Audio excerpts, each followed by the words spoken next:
Halo rekan-rekan film investor, kali ini saya tertarik untuk membahas beberapa saham di sektor infrastruktur, subsektor konstruksi bangunan. Saya akan membahas 7 saham di sektor ini yang saya lihat harganya saat ini sudah kelihatan seksi. Sudah terlihat under value, tapi di sisi lain masih memiliki fundamental yang cukup bagus. Kriteria saya dalam memilih 7 saham konstruksi ini diantaranya: yang pertama, PBV-nya di bawah 1 kali. Pada video saya sebelumnya, memang saya sering menggunakan kriteria PBV di bawah 1 untuk menilai saham itu sudah murah dan layak beli. Tapi bukan berarti saham ini kelihatan murah dengan kualitas yang murahan. Kriteria yang kedua, kita akan tetap melihat kualitas fundamentalnya. Sebenarnya untuk emiten konstruksi, khususnya yang berlabel BUMN ataupun seluruh perusahaan konstruksi yang ada di Indonesia, seperti kita ketahui saat ini memang kinerjanya semuanya menurun karena harus menanggung masalah likuiditas yang seret dan beban keuangan yang membengkak. Dan juga banyak proyek yang terpaksa ditunda atau pengerjanya molor karena pembatasan sosial yang diterapkan oleh pemerintah untuk mengendalikan COVID-19.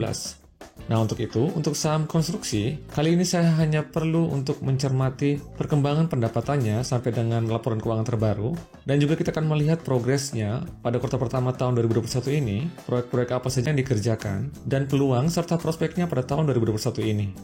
Jadi saya akan menilai bahwa perusahaan konstruksi ini pada dasarnya memang bagus. Hanya karena COVID ini saja kinerjanya turun, tapi setidaknya masih bertahan dan tidak sampai rugi. Dan jika COVID ini berlalu, maka emiten ini berpeluang untuk meningkatkan kinerjanya ke level double digit dari level sebelumnya. Kriteria yang ketiga, kita akan melihat valuasinya. Yang jelas ketujuh saham ini, berdasarkan perhitungan valuasinya, sudah sangat murah atau bisa disebut under value. Kita akan melihat berdasarkan PBV STD-nya, dan nanti pada akhirnya, saya akan memperlihatkan kepada Anda berapa sih harga wajar sebenarnya dari ketujuh saham emiten konstruksi ini. Oke, itulah ketiga kriteria yang saya tetapkan untuk memilih 7 saham emiten konstruksi ini. Nah, video ini akan sangat panjang nantinya. Jadi saya sarankan bagi Anda yang ingin hanya melihat emiten tertentu dalam video ini, Anda bisa lihat di deskripsi di bagian bawah video ini, sehingga Anda bisa langsung saja menuju ke penjelasan emiten yang Anda inginkan pada menit yang sudah saya tandai. Tapi sebelumnya perlu saya ingatkan bahwa jangan Anda membeli saham hanya karena Anda menonton video ini. Pastikan Anda sudah mempunyai preferensi dan pertimbangan khusus sesuai dengan profil risiko yang Anda bisa terima. Dan saya juga ingatkan kepada Anda, bagi Anda yang belum subscribe, Anda boleh subscribe dulu channel ini sebagai bentuk dukungan Anda terhadap channel Leo Sumadi. Oke, inilah 7 saham sektor konstruksi yang masih murah dengan kualitas fundamental yang masih bagus.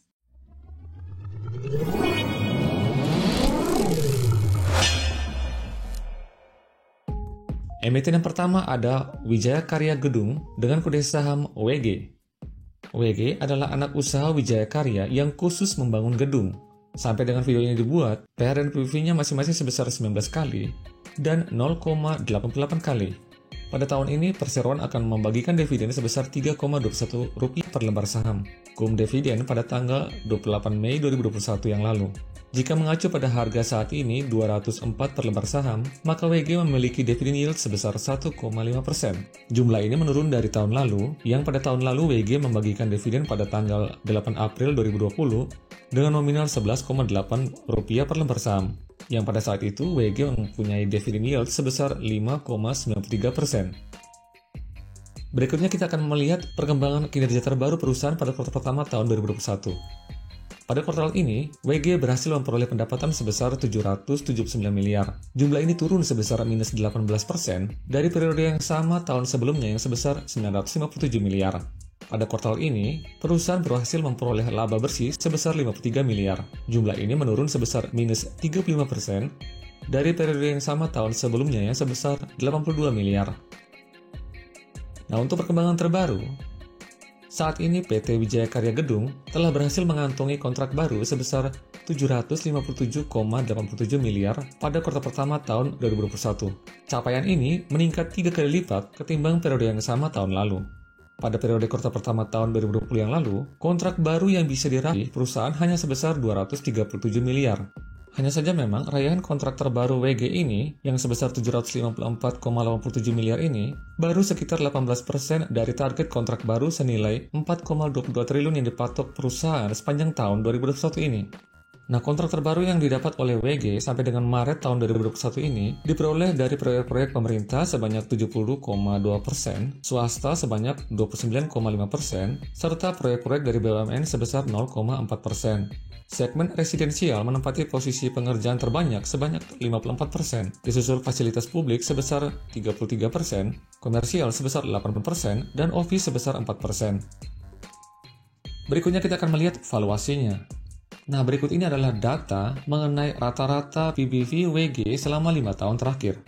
Kita perhatikan grafik berwarna orange yang disebut sebagai mean PBV, yang artinya dalam 5 tahun terakhir saham WG biasanya diperdagangkan dengan PBV sebesar 1,17 kali. Nah, saat ini PBV WG sebesar 0,88 kali. Itu artinya jika kita yakin suatu saat WG akan kembali ke rata-rata PBV-nya selama 5 tahun terakhir, artinya kita bisa hitung harga wajarnya seperti ini. Kita lihat ke bagian atas ini. Pertama kita masukin dulu book value per share-nya. Rumusnya ekuitas dibagi dengan jumlah saham yang beredar. Tapi jika Anda malas hitungnya, Anda bisa lihat saja data di RTI, di bagian key statistik, lalu ke bagian earning. Nah, di situ kita dapat angka 231.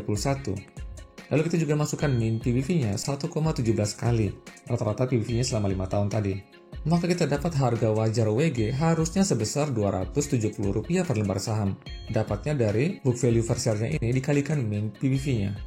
Nah, saat video ini dibuat, harga saham WG sebesar Rp204 per lembar saham.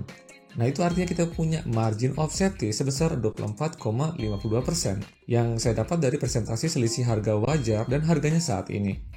Nah, maksud dari perhitungan ini adalah selama tidak ada perubahan fundamental yang berarti, misalnya WG bangkrut, atau yang tadinya untung jadi rugi, atau sedang digugat pilot, maka kita bisa punya ekspektasi suatu saat saham WG akan kembali ke rata-rata PBV-nya selama 5 tahun terakhir.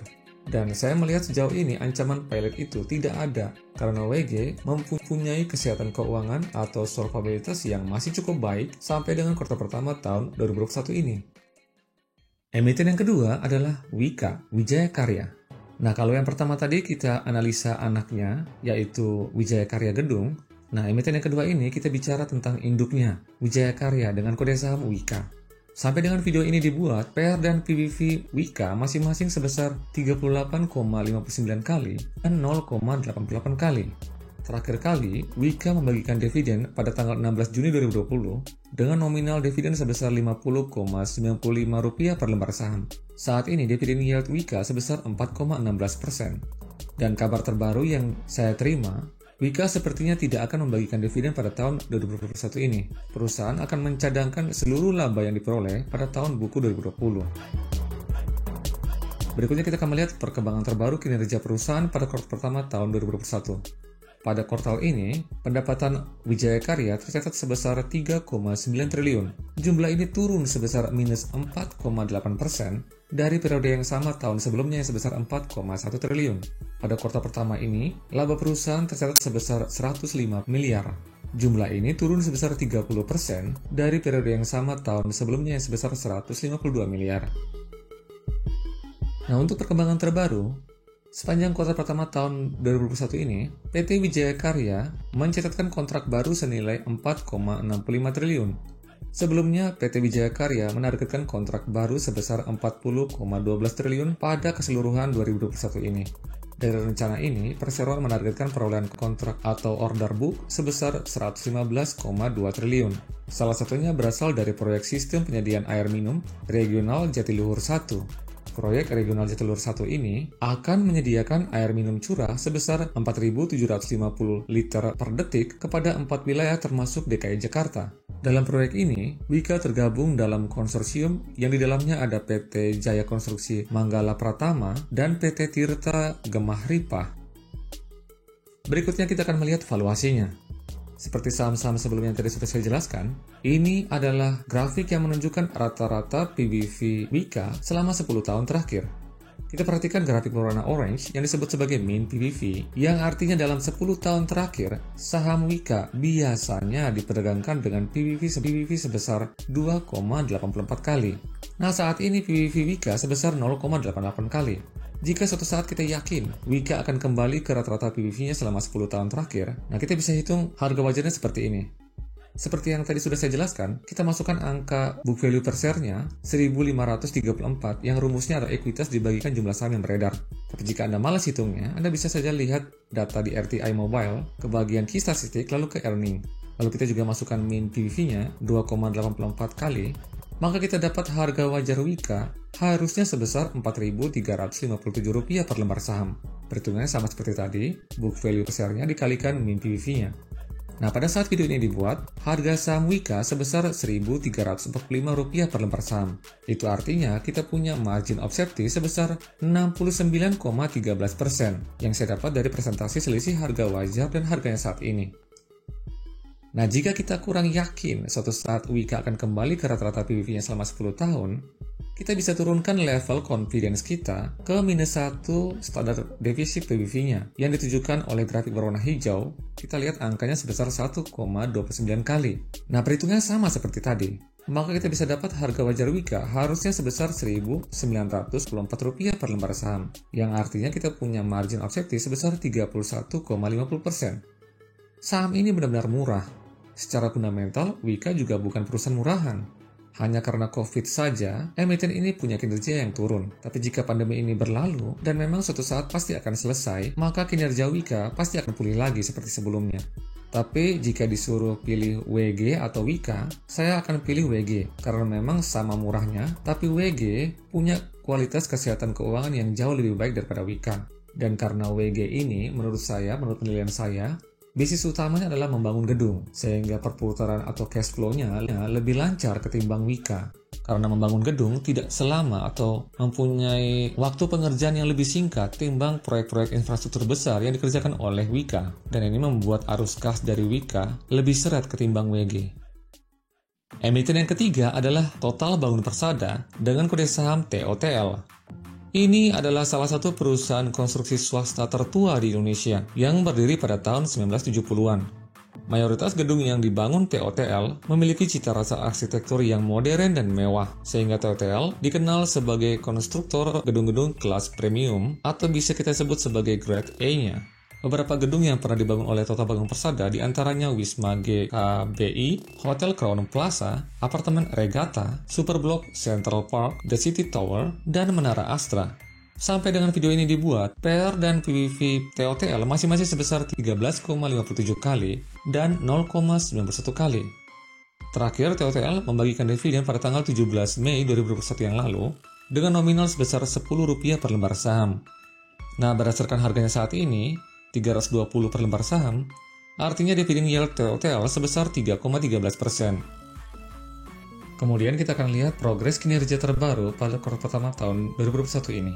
Pada kuartal pertama tahun 2021 ini, Total Bangun Persada memperoleh pendapatan sebesar 459 miliar.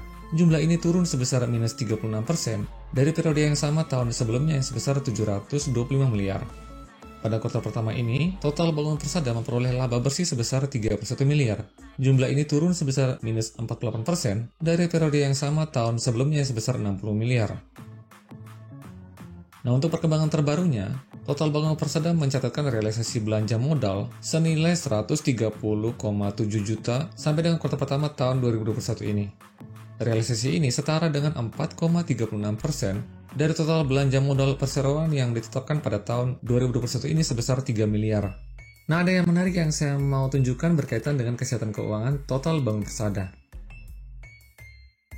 Kita perhatikan total hutang Total Bangun Persada sebesar 1.664 miliar. Jumlah ini lebih besar dari ekuitasnya yang sebesar 1.170 miliar. Sekilas tampak tidak sehat, bukan? Tapi jika kita lihat hutang jangka pendeknya yang sebesar 1.396 miliar, jumlahnya terlihat lebih kecil dari aset lancarnya yang sebesar 2.170 miliar. Yang lebih menariknya lagi, saya hampir tidak menemukan hutang bank yang berbunga dalam laporan keuangan ini. Memang, Total Bangun Persada mungkin salah satu perusahaan konstruksi yang paling konservatif di Bursa Efek Indonesia. Dari dulu memang saya paling senang dengan Total Bangun Persada ini karena selalu mampu menjaga arus kasnya tetap sehat dengan kebijakan perusahaan yang konservatif dalam mengelola dan mengambil semua proyek yang dikerjakan tanpa harus membebani perusahaan dengan hutang. Karena itu, selama beroperasinya, saya bahkan hampir tidak pernah mendengar perusahaan ini mengalami kesulitan likuiditas. Berikutnya kita akan melihat valuasinya. Seperti saham-saham sebelumnya yang tadi sudah saya bahas, ini adalah grafik yang menunjukkan rata-rata PBV total Bangun Persada selama 10 tahun terakhir. Kita perhatikan grafik warna orange yang disebut sebagai mean PBV, yang artinya dalam 10 tahun terakhir, saham total Bangun Persada biasanya diperdagangkan dengan PBV sebesar 2,82 kali. Nah, saat ini PBV-nya sebesar 0,93 kali. Jika kita yakin suatu saat total Bangun Persada akan kembali ke rata-rata PBV-nya selama 10 tahun terakhir, maka kita bisa hitung harga wajarnya seperti ini. Seperti yang tadi sudah saya jelaskan, kita masukkan angka book value per share-nya sebesar 344. Rumusnya itu ekuitas dibagikan jumlah saham yang beredar. Tapi jika sekali lagi Anda malas hitungnya, Anda bisa lihat saja data di RTI Mobile ke bagian key statistik, lalu ke earning. Lalu kita juga masukkan angkanya mean PBV tadi, 2,82 kali, maka kita bisa dapat harga wajar total Bangun Persada harusnya sebesar Rp970 per lembar saham. Nah, saat video ini dibuat, harga saham total Bangun Persada sebesar Rp320 per lembar saham. Itu artinya kita punya margin of safety sebesar 67,01%.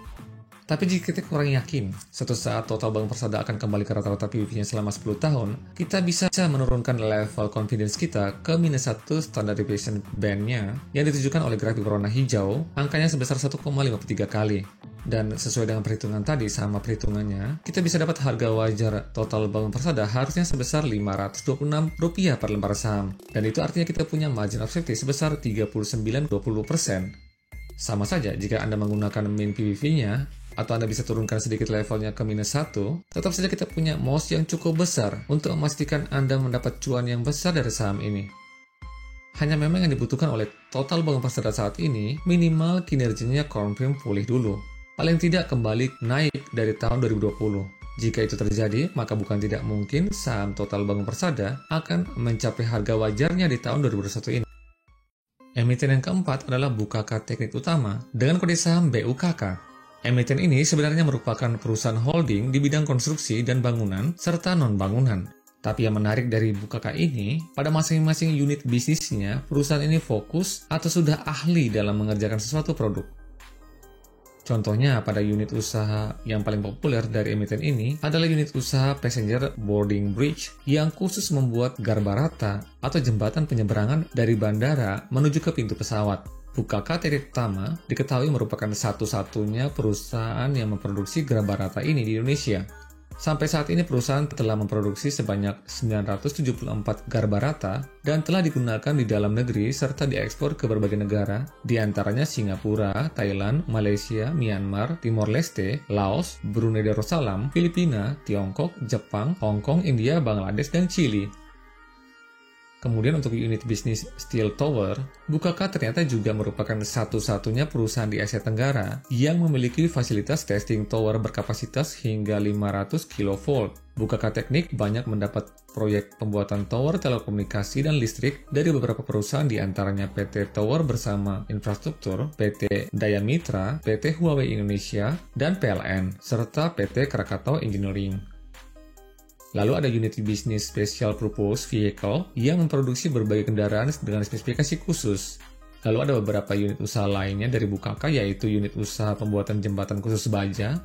Lalu pada lini bisnis usaha Oil and Gas yang memproduksi pompa dengan spesifikasi khusus. Dan juga lini usaha Bukaka Energi yang khusus mengoperasikan pembangkit listrik tenaga air. Nah, yang kurang dari Bukaka ini hanya satu. Selama ini Bukaka Teknik tidak pernah membagikan dividen kepada pemegang saham. Selama ini, manajemen Bukaka Teknik selalu beralasan bahwa seluruh laba bersihnya akan digunakan untuk modal kerja pada tahun berikutnya. Tapi memang setelah saya pelajari laporan keuangannya, perusahaan ini mempunyai tingkat hutang yang sangat sehat. Jadi menurut saya, masuk akal jika seluruh laba yang dihasilkan digunakan untuk modal kerja. Sehingga Bukaka Teknik tidak perlu mengambil hutang dari bank untuk mendanai proyek-proyeknya. Ya, kalaupun ada hutang, tapi proporsinya lebih kecil, karena ada tambahan pembiayaan dari internal perusahaan yang memadai. Berikutnya untuk progres kinerja sampai dengan kuartal pertama tahun 2021, Bukaka Teknik berhasil memperoleh pendapatan sebesar Rp1.059 miliar. Jumlah ini menurun tipis sebesar -2% dari kuartal pertama tahun 2020 yang sebesar Rp1.082 miliar. Lalu laba bersihnya tercatat sebesar Rp119 miliar. turun tipis sebesar minus 7% dari periode yang sama tahun sebelumnya yang sebesar 128 miliar. Nah, untuk perkembangan terbaru dari Bukaka Teknik, sekaligus bisa menjadi sentimen yang positif untuk emiten ini adalah Bukaka Teknik pertama berhasil memperoleh tender senilai 303 miliar dari Airport Authority of India untuk pengadaan 36 unit Garbharata. Ini menunjukkan bahwa kualitas Garbharata buatan Bukaka Teknik sudah diakui dan memang sudah diekspor ke berbagai negara di seluruh dunia. Pada tahun ini, manajemen Bukaka Teknik menargetkan kenaikan laba bersih sebesar 48,69%. Cukup ambisius memang, tapi strategi yang dilakukan manajemen untuk mencapai target ini, selain tetap meningkatkan usaha konvensional seperti meningkatkan ekspor Garbharata, memperluas jaringan tower, memperbanyak produksi jembatan dan forging, perseroan juga sedang giat mengerjakan atau mengembangkan unit bisnis pembangkit listrik tenaga air. Hal ini dapat dilihat dari alokasi belanja modal yang sebagian besar akan difokuskan untuk 3 proyek PLTA senilai 450 miliar. Saat ini Bukaka Teknik Group sedang membangun 3 PLTA, yakni Poso Energy, Malaya Energy, dan Kerinci Merangin Hydro. Oke, berikutnya kita akan melihat valuasinya. Seperti saham-saham sebelumnya yang sudah saya bahas, ini adalah grafik yang menunjukkan rata-rata PBV Bukaka Teknik selama 10 tahun terakhir. Kita perhatikan grafik berwarna orange yang disebut sebagai mean PBV, yang artinya dalam 10 tahun terakhir Bukaka Teknik biasanya diperdagangkan dengan PBV sebesar 1,79 kali. Saat ini PBV-nya sebesar 0,9 kali. Nah, jika kita yakin suatu saat PBV Bukaka Teknik akan kembali ke PBV-nya selama 10 tahun terakhir, kita bisa hitung seperti pada saham-saham sebelumnya. Kita masukkan angka book value per share-nya Rp1.117 per lembar saham. Rumusnya, ekuitas dibagikan jumlah saham yang beredar. Sekali lagi, seperti yang sudah saya jelaskan pada video sebelumnya, jika Anda malas hitungnya, Anda bisa lihat di RTM Mobile, ke bagian key statistik, lalu ke earning. Lalu ini main PBV-nya sebesar 1,79 kali, maka dari hasil perkalian book value per share-nya dengan main PBV-nya, kita dapat harga wajarnya harusnya sebesar 1.999. Ya, kita bulatkan jadi 2.000 lah. Nah, pada saat video ini dibuat, harga saham Bukaka Teknik sebesar Rp1.015 per lembar saham. Itu artinya kita punya margin of safety sebesar 49,24%, yang saya dapat dari presentasi selisih antara harga wajarnya dengan harganya saat ini. Nah, jika kita masih kurang yakin, kita bisa turunkan level confidence kita ke minus 1 standard deviation band-nya, yang kita lihat dari grafik berwarna hijau, angkanya sebesar 1,09 kali. Perhitungannya sama seperti tadi, dan kita akan dapat harga wajarnya sebesar Rp1.218 per lembar saham, yang artinya kita punya margin of safety sebesar 16,63%. Nah, dengan pertimbangan fundamental dan prospeknya yang saya sudah jelaskan tadi, saya rasa minimal tahun ini untuk kembali ke harga wajarnya 1.218 ini, peluangnya sangat besar sekali. Emiten yang kelima adalah PT Pembangunan Perumahan Persero dengan kode saham PTPP. Emiten ini adalah salah satu perusahaan konstruksi tertua di Indonesia yang berdiri pada tahun 1953, ketika itu dengan nama NVPP. Jadi PTPP ini merupakan BUMN konstruksi yang paling berpengalaman di Indonesia dari sisi jam terbangnya. PTPP selama ini dikenal banyak memperoleh proyek yang berlokasi di Indonesia Tengah dan Timur. Di antaranya ada kilang minyak di PT Pertamina Balikpapan, Jalan Tol Manado Bitung, Makassar Newport, Stadion Utama Papua, dan Jembatan Holtecam di Papua. Sampai dengan video ini dibuat, PR dan PBV-nya masing-masing sebesar 53,69 kali dan 0,65 kali. Terakhir, PTPP membagikan dividen pada tanggal 12 Juni 2020 dengan nominal dividen sebesar Rp33,84 per lembar saham. Saat itu dividen yield PTPP sebesar 3,04%. Tapi sampai dengan video ini dibuat, masih belum ada kabar tentang apakah PTPP akan membagikan dividen pada tahun 2021 ini. Tapi selama 10 tahun terakhir ini, PTPP selalu membagikan dividen kepada pemegang sahamnya. Tapi kemungkinan besar untuk menjaga likuiditas perusahaan, sepertinya pada tahun ini PTPP tidak akan membagikan dividennya. Lalu kita akan lihat progres kinerja keuangan terbaru, yang laporan keuangan terbarunya yang terbaru adalah kuartal keempat tahun 2020. Pendapatan PTPP tercatat sebesar 15 triliun, jumlah ini turun sebesar minus 34% dari periode sebelumnya yang sebesar 23 triliun. Pada periode ini juga, laba bersih perusahaan tercatat sebesar 266 miliar. Jumlah ini turun sebesar minus 74% dari periode yang sama tahun sebelumnya yang sebesar 1 triliun 48 miliar. Nah, untuk perkembangan terbarunya, PTPP berhasil membukukan nilai kontrak baru senilai 2,5 triliun sampai dengan kuartal pertama tahun 2021 ini.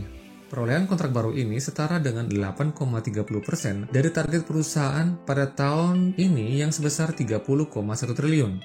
Beberapa proyek yang didapat PTPP selama bulan Januari sampai dengan Maret diantaranya infrastruktur kawasan Mandalika senilai 342 miliar, RSUD Banten senilai 241 miliar, renovasi Taman Ismail Marzuki senilai 150 miliar, dan RSIA Graha Waron Surabaya senilai 164 miliar.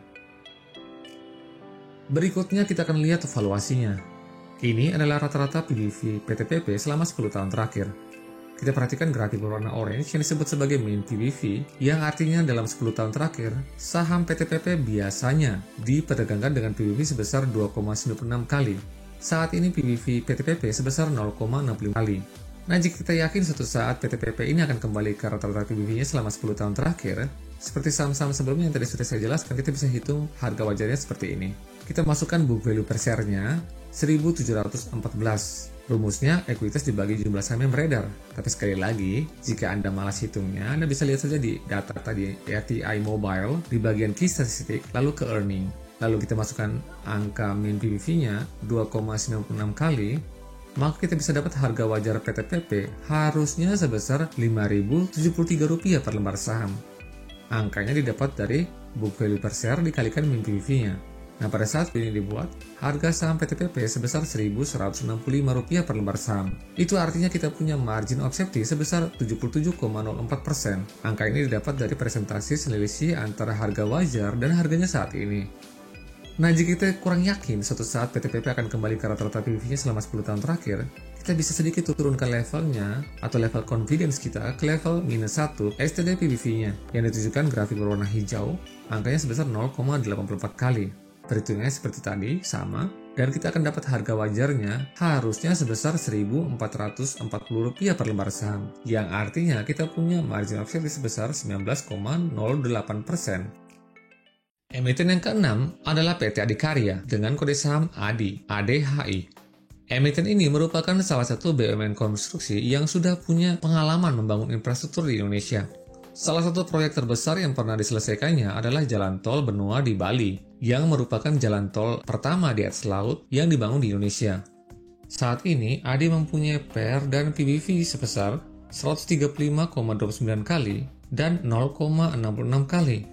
Terakhir, Adikarya membagikan dividen pada tanggal 12 Juni 2020 sebesar Rp18 per lembar saham. Saat itu, dividen yield ADI sebesar 1,88%.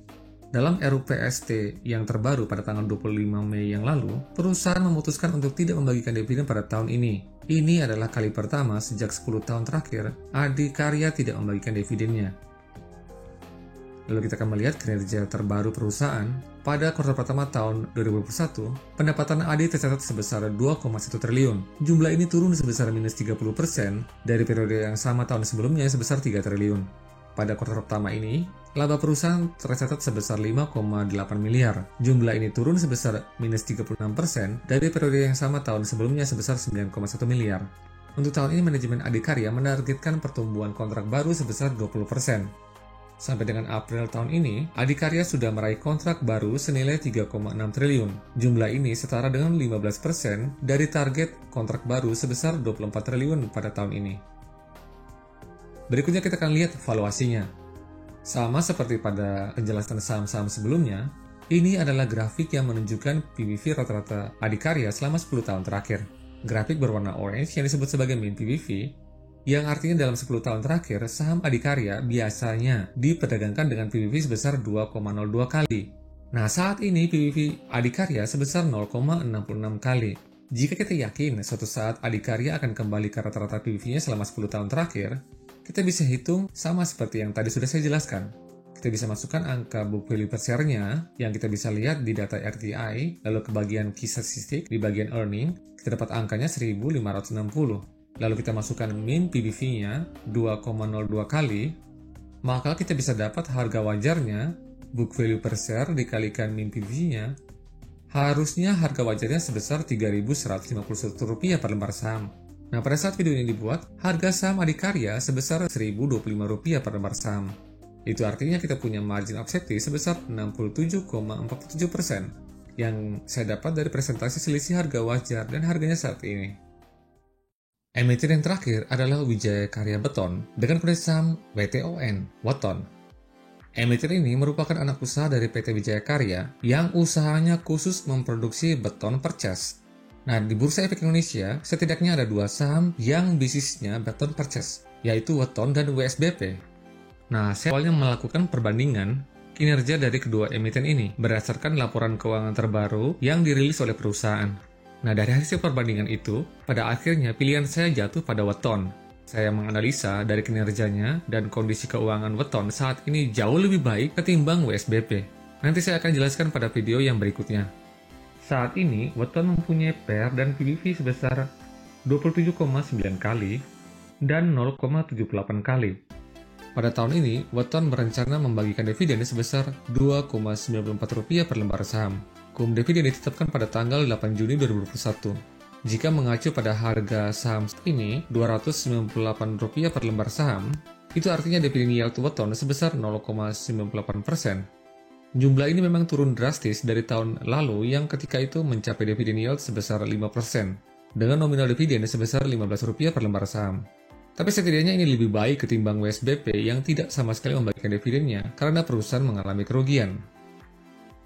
Nah, untuk perkembangan terbaru, pada bulan April yang lalu, perseroan mengkonfirmasi telah berhasil melakukan ekspor perdana produk tiang pancang ke Taiwan.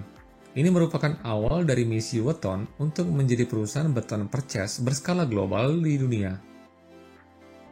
Nah, perkembangan terbaru kinerja perusahaan sampai dengan kuartal pertama tahun 2021, perseroan berhasil memperoleh pendapatan usaha sebesar 641 miliar. Jumlah ini turun sebesar minus 45% dari periode yang sama tahun sebelumnya yang sebesar 1.166 miliar. Pada kuartal pertama ini, perseroan berhasil memperoleh laba bersih sebesar 22 miliar. Jumlah ini menurun sebesar minus 69% dari periode yang sama tahun sebelumnya yang sebesar 71 miliar. Nah, menurut penjelasan dari keterbukaan informasi perusahaan, salah satu penyebab menurunnya kinerja pendapatan dan laba bersih Weton adalah karena tidak efisiennya utilisasi pabrik yang hanya sebesar 53% dari sebelumnya 83%. Hal ini dikarenakan molornya pengerjaan beberapa proyek yang sedang berjalan karena pembatasan kegiatan operasional akibat pandemi COVID-19. Nah, hal ini mengakibatkan biaya operasional menjadi tidak efisien. Tapi masih menurut manajemen, setidaknya masih lebih tinggi di atas break-even point. Jadi sama seperti emiten lainnya, bahkan semua emiten di berbagai sektor di Bursa Efek Indonesia, kata kuncinya adalah penyebaran COVID-19 dapat ditekan sehingga pemerintah tidak perlu lagi mengeluarkan kebijakan pembatasan sosial berskala besar yang pernah diterapkan pada tahun lalu. Hal ini tentunya dapat memperlancar pengerjaan berbagai proyek yang sedang berjalan dan dapat memperlancar permintaan akan beton percas di Indonesia, yang pada akhirnya akan meningkatkan kinerja dari Weton pada tahun ini. Berikutnya kita akan bahas valuasinya. Seperti 6 saham lainnya, grafik ini menunjukkan rata-rata PBV Weton selama 10 tahun terakhir. Kita perhatikan grafik berwarna orange yang disebut sebagai mean PBV, yang artinya dalam 10 tahun terakhir, saham Weton biasanya diperdagangkan dengan PBV sebesar 2,7 kali. Nah, saat ini PBV Weton sebesar 0,78 kali. Jika kita yakin suatu saat Weton akan kembali ke rata-rata PBV-nya selama 10 tahun terakhir, maka kita bisa hitung sama seperti yang tadi sudah saya jelaskan. Pertama, kita masukkan dulu book value per share-nya yang kita bisa dapat dari perhitungan ekuitas dibagi jumlah saham yang beredar. Tapi jika kita malas hitungnya, kita bisa lihat data di RTI Mobile ke bagian key statistik lalu ke earning.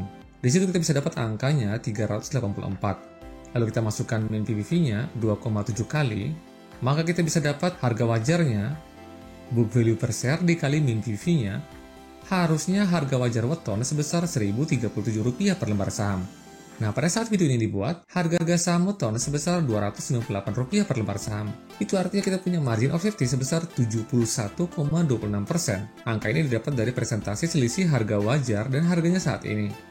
Jika melihat margin of safety yang sangat besar ini, cukup dengan target harga setengah dari MOS ini saja, artinya kita punya peluang cuan yang sangat besar dari saham ini. Oke, itu semua penjelasan tentang 7 saham di sektor konstruksi yang masih murah harganya, tetapi mempunyai fundamental yang cukup baik dan prospek yang sangat menjanjikan ke depannya. Sekian dulu video kali ini, semoga bermanfaat.